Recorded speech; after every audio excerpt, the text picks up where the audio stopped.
Tonight, 8 on Your Side is looking for answers, and a young Bradenton mother says at the very least she would like an apology for all of this. Yeah, 21-year-old Kata Staples says she was napping with her 3-month-old baby when armed U.S. Marshals came to the door. The problem with this?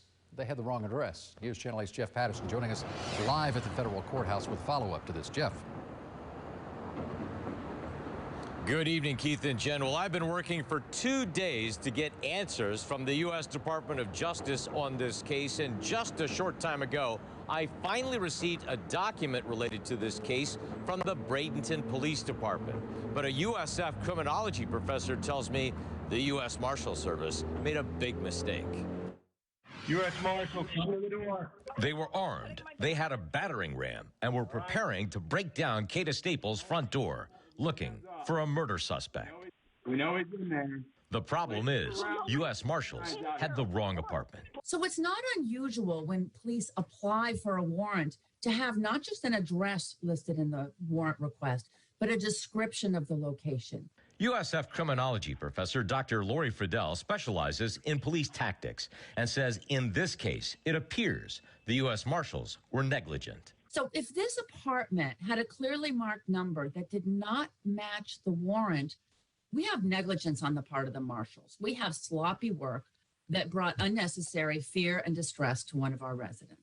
Dr. FRIDELL says Kata Staples may have cause for a lawsuit against the marshals. She says that may depend on exactly the way the warrant was written. Tampa trial attorney BRYANT CAMARENO is not involved in the case, but says it may be a difficult case to win. But because it's law enforcement and it's federal, they have what's known as qualified immunity, so they're protected to some extent. But at the end of the day, I don't think she'll have much remedy in court. He says the government will claim it wasn't negligence, it was just a mistake. But if they just read the address wrong and went to the wrong place, that may not be negligence. That may just be a mistake. Well, we just received that arrest warrant a short time ago, and that was information that I wasn't able to share with BRYANT CAMARENO earlier in the day because I didn't have the document.